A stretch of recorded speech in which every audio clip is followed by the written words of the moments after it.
इस पर बात करें, मैं अपने मित्र और बड़े प्रबुद्ध भाजपाई नेता जो यहाँ तशरीफ रखे हुए हैं, जरा उनको एक बार की बताना चाहता हूं और पूछना भी चाहता हूं कि हमारे कानों से ना खून रिसने लगा था नेशनल हेराल्ड की बातें सुनते सुनते। तो आज के लिए मुबारक। एनी हाउ, बसाल साहब, आपने आंकड़े तो पेश किए, लेकिन माफ कीजिएगा, होमवर्क पूरा नहीं था।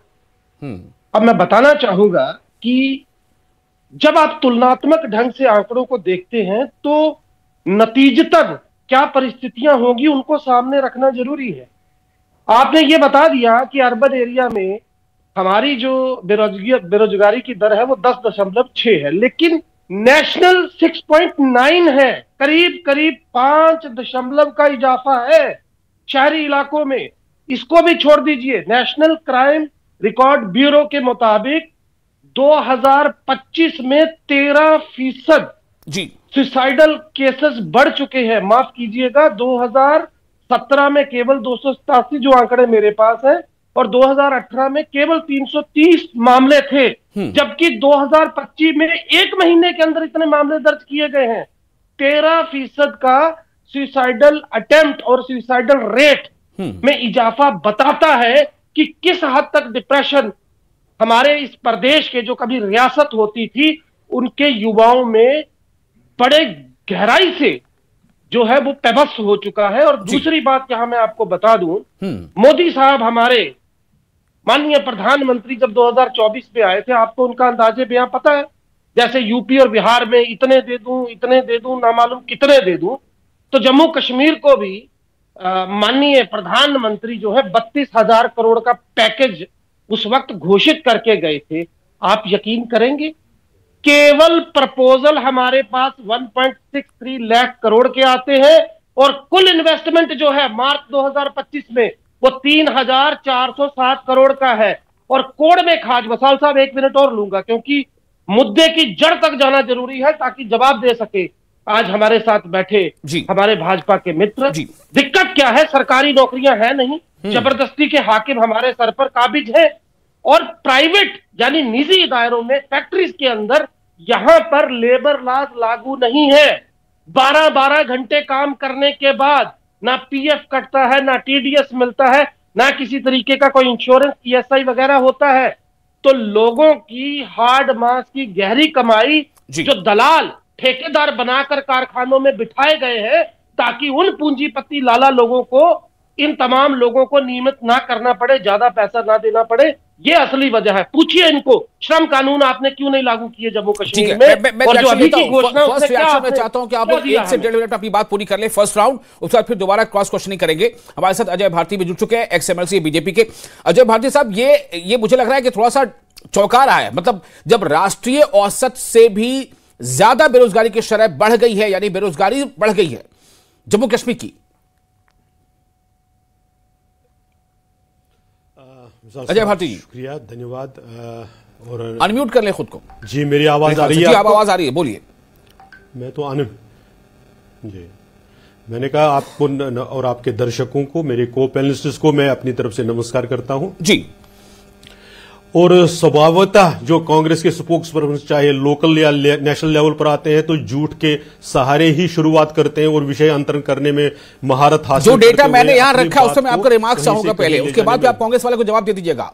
फिलहाल जो मैंने डेटा सामने रखा है कि 5.2 के मुकाबले 6.1 यूटी की जो बेरोजगारी वो 6.1 है प्रतिशत, जबकि जो राष्ट्रीय औसत है वो 5.2 है। विशाल साहब,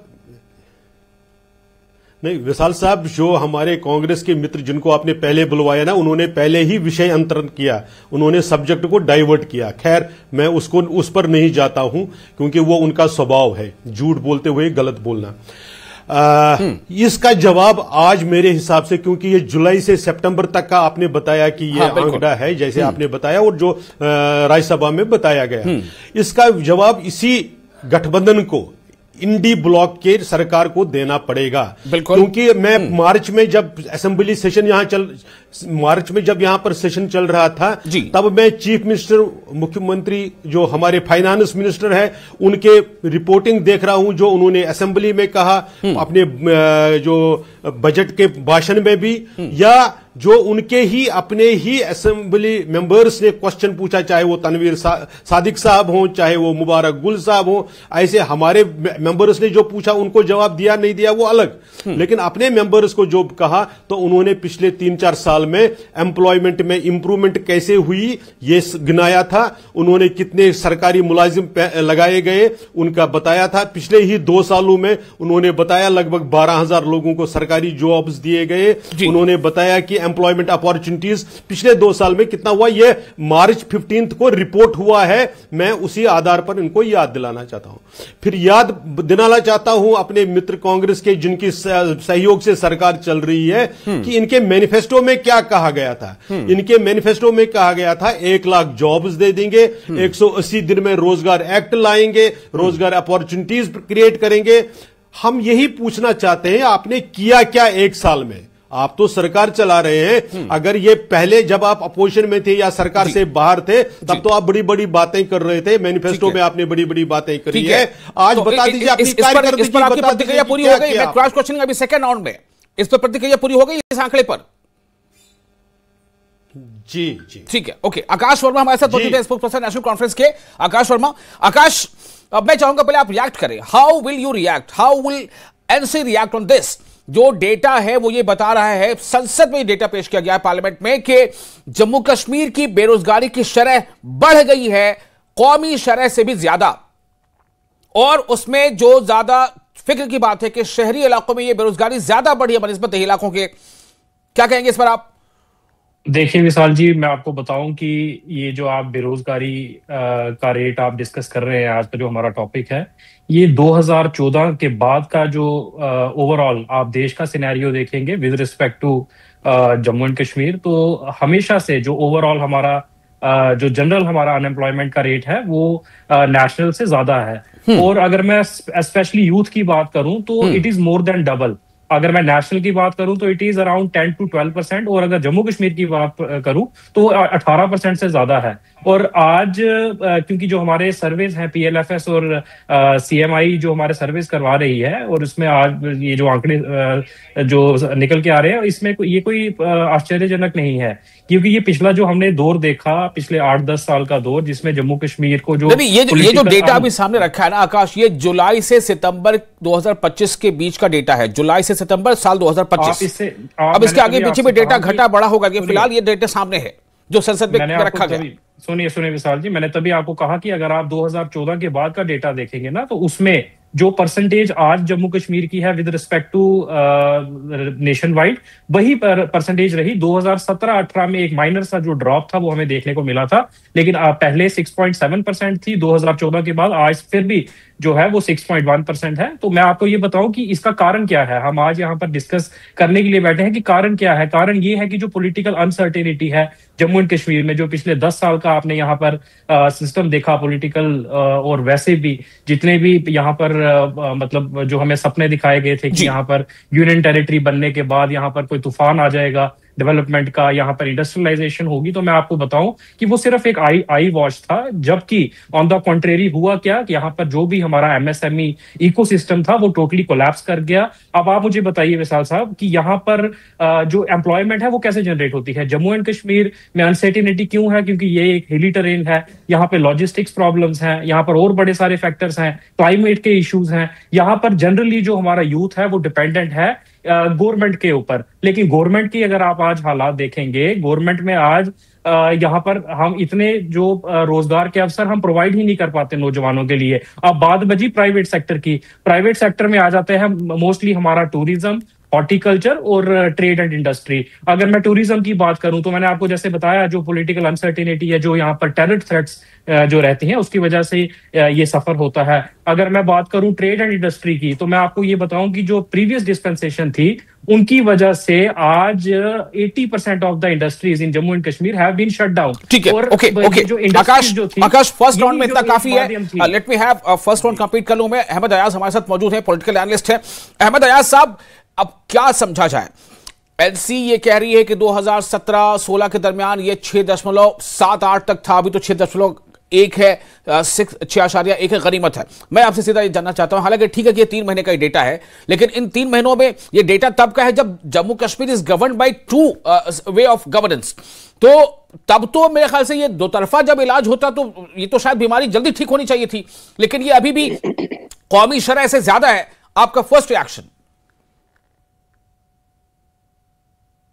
सही बात यह है कि उसमें जो देखा जा सकता है वो यही है कि जो भी पॉलिटिकल जो डिस्पेंसेशंस रही आज तक, हालांकि उसमें खासतौर नेशनल कॉन्फ्रेंस का बहुत ज़्यादा कंट्रीब्यूशन रहा है गवर्नेंस के लिहाज से, बहुत टाइम तक गवर्नेंस किया है नेशनल कॉन्फ्रेंस ने, और उसके साथ साथ बीजेपी का भी इसमें किसी हद तक ये माना जा सकता है कि उनका रोल इस हद तक कि जब 370 को एब्रोगेट किया गया तो एक बात सामने ये लाई गई थी कि भाई जब एब्रोगेशन 370 हो जाएगा तो चूंकि ये एक बहुत बड़ा कारण है यहाँ की इन्वेस्टमेंट में, यहाँ की अनएम्प्लॉयमेंट को दूर करने में।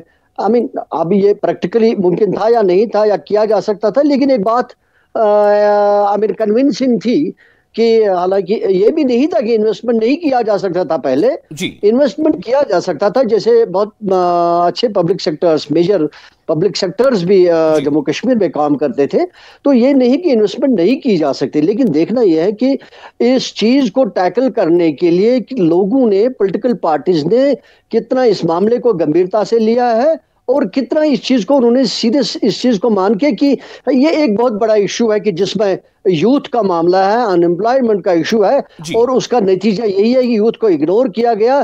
तो नतीजा जो हम देख रहे हैं कि हमारा जो रेशियो अभी है सबसे ज्यादा है, इवन नेशनल लेवल का जो रेशियो है उससे बहुत कम है, 5% कुछ है नेशनल लेवल का, और 6.2 शायद जहां तक सितंबर तक का 6.1 या 2 का।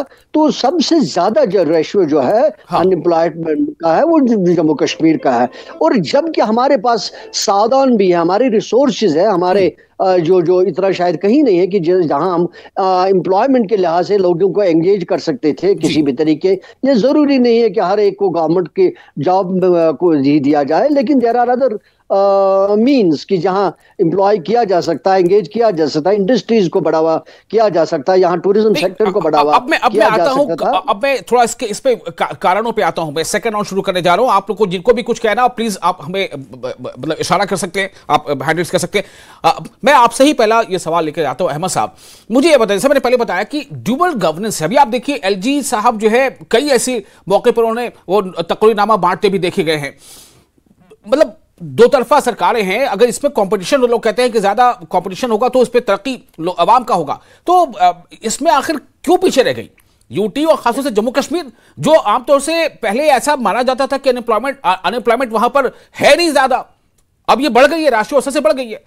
वजह क्या? अगर हम अनएम्प्लॉयमेंट की बात, जब हम अनएम्प्लॉयमेंट विज़ाविज़ ड्यूअल गवर्नेंस की बात करते हैं, मुझे लगता है कि these are two different issues. Dual governance के हम चलिए ड्यूअल गवर्नेंस से इशू है, it's not that it's not an issue तो है, दिक्कतें होंगे गवर्नमेंट को काम करने में, इसलिए शायद क्योंकि इनका एक सबसे बड़ा जो हैबिट था, जो एक्सपीरियंस था, इनका एक्सपीरियंस था फुल फ्लेज्ड स्टेट में काम करने का। अभी यूटी में है, दिक्कतें आती होंगी कि वहां तो हर एक चीज खुद किया जा सकता था किसी को पूछे बगैर, लेकिन अब यहाँ छोटी छोटी चीजों पर कदगन है, तो दिक्कतें होंगी। लेकिन जहां तक अनएम्प्लॉयमेंट का मामला है, ये अनएम्प्लॉयमेंट अभी जब से यूटी बनी तब से इशू नहीं है, उससे पहले भी हमारा जो रेशियो था बहुत ज्यादा था, वो उस वक्त भी शायद नेशनल एवरेज से ज्यादा था। मैं वापस आता हूं जगदीप जी, आपके पास मैं आ रहा हूं। सीधा ठीकरा आप पर इसलिए फुट रहा है कि अभी आप सरकार के साथी हैं, ठीक है। दूसरा, ये जो डेटा सामने अभी है ये जुलाई से सितंबर 2025 का है, आप इससे कैसे पीछा छुड़ा सकते हैं? बसाल साहब, या तो मुझे सुना नहीं गया, बराए मेहरबानी फिर से इल्तिजा करूंगा, जरा गौर से सुने। आप इस डेटा को एक तरफ रख दीजिए। मैंने आपको सुसाइडल अटेम्प्ट्स और सुसाइडल रेट के आंकड़े बताए, उसके अलावा मैंने आपको ये बताया कि कुल एक्चुअल इन्वेस्टमेंट कितना हुआ, जो कि 2024 में मोदी जी ने हजारों करोड़ में बताया था। 32,000 करोड़ का घोषणा था और 3,407 करोड़ का इन्वेस्टमेंट है। ये एक पहला सवाल। दूसरी सबसे बड़ी बात जी, ये वो लोग हैं जो अगर कहीं किसी मरीज को एक पैकेट बिस्किट का देते हैं तो उसकी भी फोटो खिंचवाते हैं। ये गवर्नर एलजी का काम है कि एक एक व्यक्ति को वो अपॉइंटमेंट लेटर बांटे, जो कि एक प्रोसीजरल पॉइंट ऑफ व्यू से अगर किसी ने आवेदन किया उसको नौकरी मिली है। लेकिन हम देखते हैं इस देश में ये होता चला आ रहा है, माननीय प्रधानमंत्री से लेकर हर जगह यही है, तो इसको छोड़ दीजिए। मुद्दे की बात यह है कि बिजनेस रूल्स अभी तक फाइनलाइज नहीं हुए, बजट में कटौती इन्होंने की। फॉर्मर फाइनेंशियल कमिश्नर के पब्लिक डोमेन में यह कहने पर कि मोदी जी ने मुझे मना किया गैर भाजपाई प्रदेशों का बजट काटने के लिए, बताता है कि इनकी नीयत क्या है।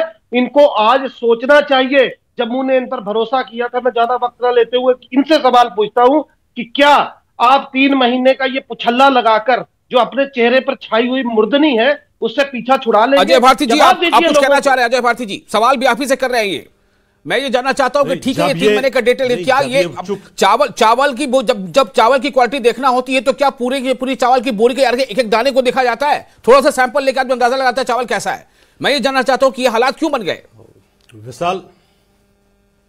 विशाल साहब, मैं यही फिर दोहराऊंगा कि कांग्रेस या इंडी अलायंस का जो विषय से हटना इनकी कला है, क्योंकि ये पकड़े जाते हैं। जब ये पकड़े जाते हैं तो विषय से भाग जाते हैं, इधर की उधर बात कहते हैं। मैं ये कह रहा हूं कि इस सरकार ने अपने मैनिफेस्टो में ये कहा।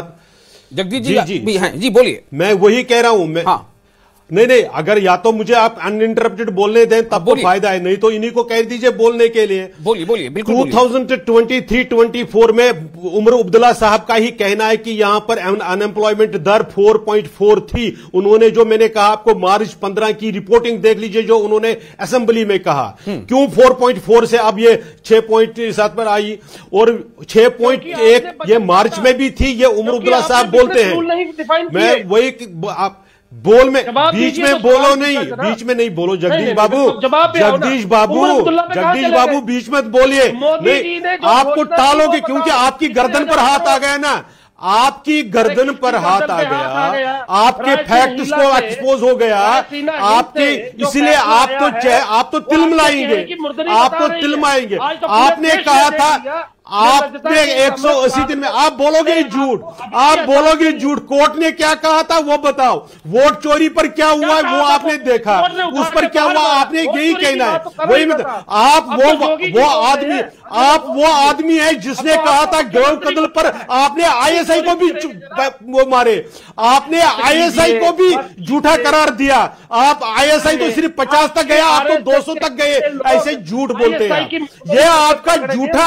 आपने पाकिस्तान को बचाना है, आपने ये नहीं बताना है। मैं वही कह रहा हूं, आपने वो कुछ कहना चाह रहे हैं तो उनको सुन लेते हैं ना अजय भारती को, फिर आपको भी सुन लेंगे, है ना। फिर पता चला डिस्कशन कहां से कहां यूएन तक पहुंच जाएंगे हम लोग। बात हम कर रहे हैं जम्मू कश्मीर की बेरोजगारी की। जी, ये सवाल है, पैसा कितना जहां पर ये नहीं सुनेंगे, ये नहीं सुनेंगे।